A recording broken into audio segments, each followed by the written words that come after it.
Hello my dear student, आज हम applied mechanics में यूनिट नंबर 2 का नेक्स्ट टॉपिक देखेंगे जो कि हमारा है क्लासिफिकेशन ऑफ फोर्स। इससे लास्ट वीडियो में मैंने यही टॉपिक पढ़ाया था जिसमें हमने 4 उसके पार्ट कवर कर लिए थे। 5वां पार्ट आज कवर करेंगे, ठीक है। तो जिसने भी वो वीडियो नहीं देखी है वो जाकर प्लेलिस्ट में उस वीडियो को देख सकते हैं, ठीक है।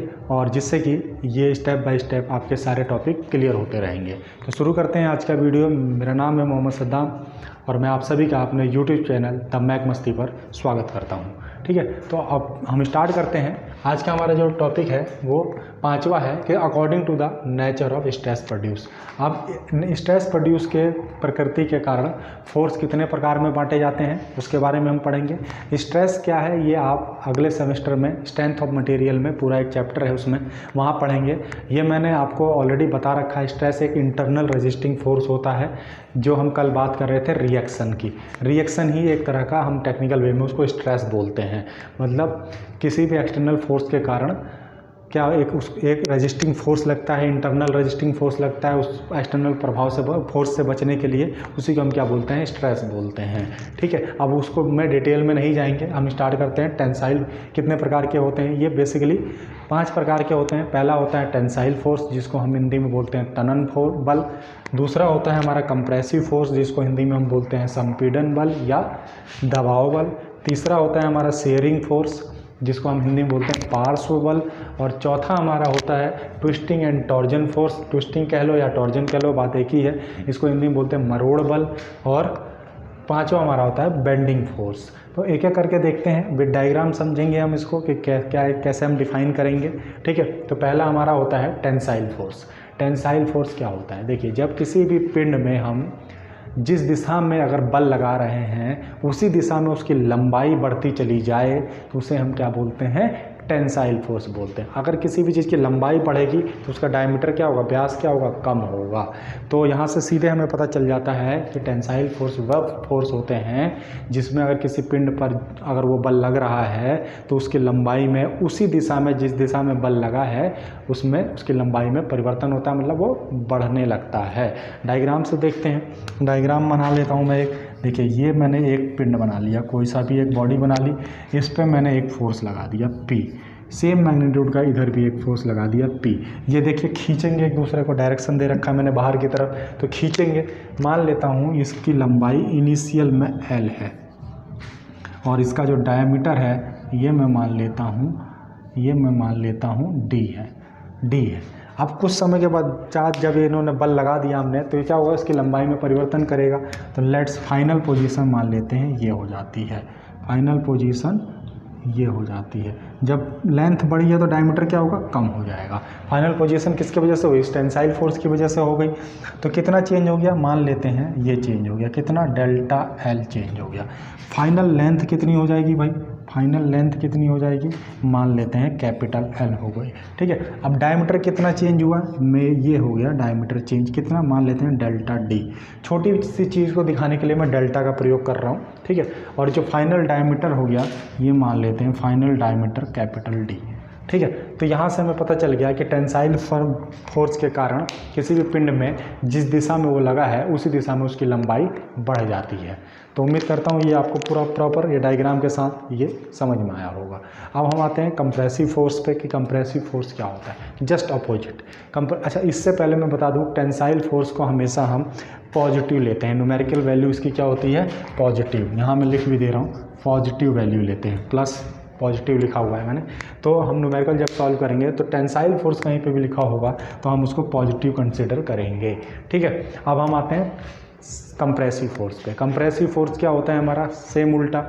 अगर हम जिस दिशा में बल लगा रहे हैं उस दिशा में उस पिंड की लंबाई घटती है और डायमीटर बढ़ती है तो क्या हम उसे कहेंगे, उसे हम बोलते हैं कंप्रेसिव फोर्स। उसे हम क्या बोलेंगे, कंप्रेसिव फोर्स बोलेंगे या संपीड़न बल बोलेंगे, ठीक है। उसे हम क्या बोलेंगे, कंप्रेसिव फोर्स। अर्थात वह फोर्स जिसके कारण जिस दिशा में वो फोर्स लगाया गया है उस दिशा में उसकी लंबाई कम कर दे तो उसे हम क्या बोलेंगे, कंप्रेसिव फोर्स। डायग्राम देखेंगे, डायग्राम देखिए ये अब प्रॉपर आपको समझ में आ गया होगा। सेम उसका अगर उल्टा डायग्राम बनाएंगे हम तो कैसे बनेगा ये देखते हैं, ठीक है।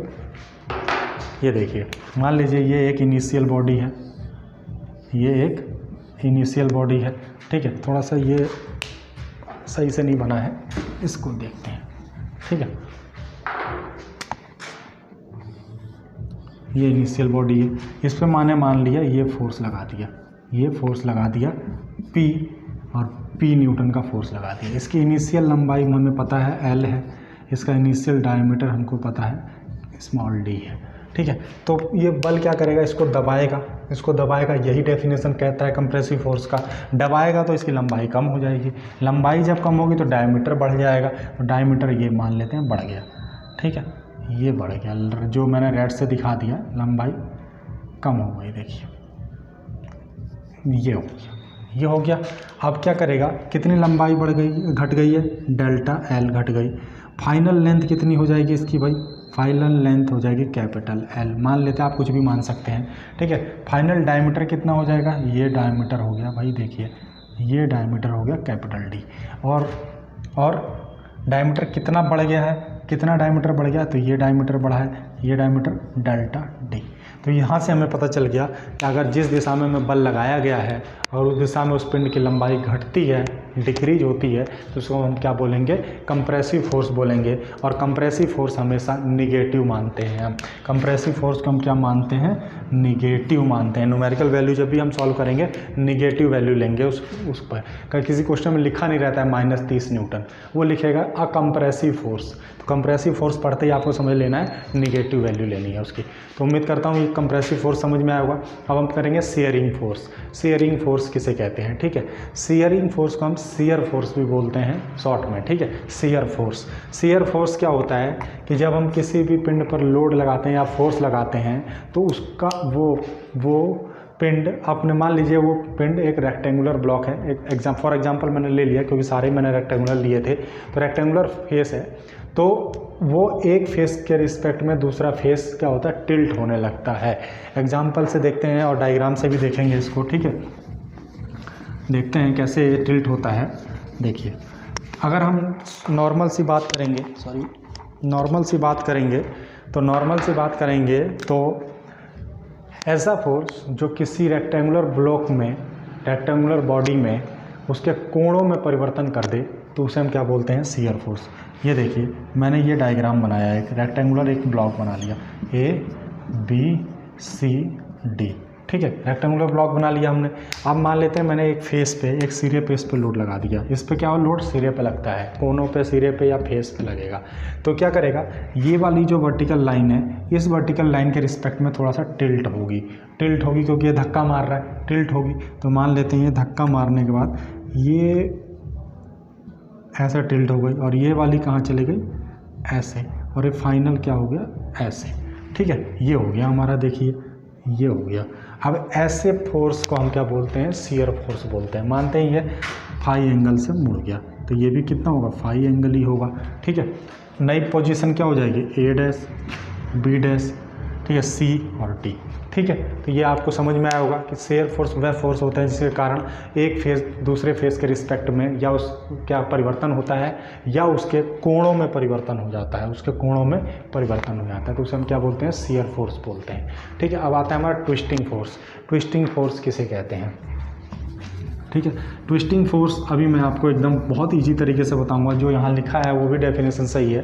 हिंदी में लिखा है, क्या लिखा है इंग्लिश में, the force produced by the two couple applied at the opposite end of the body that tend to turn this end in opposite direction. मतलब मान लीजिए एक रॉड है, मैंने एक रॉड यहाँ बना भी लेनी है, एक रॉड मैंने यहाँ बना ली, ये लीजिए, ये ही रॉड है, और इस पर एक कपल लगाना है, ये कपल लगाना है। दो कपल लगाने को कह रहा है, एक इस दिशा में लगाने को बोल रहा है और एक इस दिशा में लगाने को बोल रहा है। मतलब दो कपल लगाने, कपल क्या होता है, दो फोर्स, अगर किसी बिंदु पर दो फोर्स समान परिमाण के और विपरीत दिशा में लगते हैं तो वहाँ पे एक कपल जनरेट हो जाता है। मतलब ये मेरा एक मार्कर है, मैं इस मार्कर को एक हाथ से इधर से पकड़ता हूँ, एक हाथ से इधर पकड़ता हूँ। अब मैं इस वाले हाथ को नीचे की तरफ बल लगाता हूँ और इस वाले हाथ को ऊपर की तरफ बल लगाऊँ और समान बल लगाऊँ, तो इसमें क्या है, एक कपल जनरेट होगा। तो इसमें क्या होगा, इस मार्कर में कुछ ना कुछ ऐंठन आएगी, मरोड़ आएगा, तो इसी को हम क्या बोलते हैं, ट्विस्टिंग और टॉर्जन फोर्स बोलते हैं। समझ में आई बात? ट्विस्टिंग फोर्स किसे कहते हैं, मरोड़ बल किसे कहते हैं? उम्मीद करता हूँ समझ में आया होगा। अगला हमारा है बेंडिंग फोर्स। बेंडिंग फोर्स क्या होता है? देखिए, वह फोर्स जिसके कारण किसी मेंबर में, उसके मेंबर में कुछ ना कुछ कोणीय रेडियस और कर्वेचर बन जाए, या आप कह सकें कि वो बीम बैंड हो जाए, तो उसे हम क्या कहेंगे? बेंडिंग फोर्स कहेंगे। मतलब उसका रेडियस ऑफ कर्वेचर कुछ ना कुछ certain degree of radius of curvature बनना चाहिए। मतलब ये एक रॉड है, मान लीजिए कि यहाँ से फोर्स लगा, एक यहाँ से फोर्स लगा दिया, तो ये क्या करेगा? इसको ऐसे घुमाने की कोशिश करेगा, ऐसे। मतलब फाइनल पोजीशन हमारी क्या बनेगी? ऐसे बनेगा, थोड़ा सा गहरा बन जाएगा, कैविटी बन जाएगी। किसकी वजह से? इस फोर्स ने ऐसे मोड़ दिया। ठीक है, हो सकता है वो फोर्स यहाँ लगा के यहाँ लगाएंगे तो भी ऐसे ही बना देगा वो, ये नीचे न लगा के ऐसे ही बना देगा, क्योंकि बीच से मोड़ देगा उसको। तो ऐसा फोर्स जो the force which tends to cause the certain degree of curvature मतलब उसका कुछ सर्टेन डिग्री ऑफ रेडियस बनाएगा, उस पर रेडियस बन जाएगा, एक चाप टाइप का बन जाएगा, तो उसे हम क्या बोलते हैं? बेंडिंग फोर्स बोलते हैं। तो उम्मीद करता हूँ आपको ये सारे की डेफिनेशन याद होगी। ट्विस्टिंग, टॉर्जन और बेंडिंग, ये आपको डिटेल में स्ट्रेंथ ऑफ मटेरियल में पूरा एक एक चैप्टर है, वहाँ देखेंगे। यहाँ बस आपको टाइप्स पढ़ना था, वो मैंने आपको पढ़ा दिया। ठीक है, बहुत इंपॉर्टेंट है एग्जाम पॉइंट ऑफ व्यू से। तो उम्मीद करता हूँ आपको ये वीडियो पसंद आई होगी। अगर पसंद आई हो तो अपने दोस्तों तक शेयर करें, लाइक कर दें वीडियो को। जिसने भी अभी तक चैनल सब्सक्राइब नहीं किया वो सब्सक्राइब करके बेल आइकन का ऑल नोटिफिकेशन का बटन क्लिक कर लें, जिससे कि आने वाली वीडियो मेरी जल्द से जल्द आप तक पहुँच सके। तो आज के लिए इतना ही। Thank you class.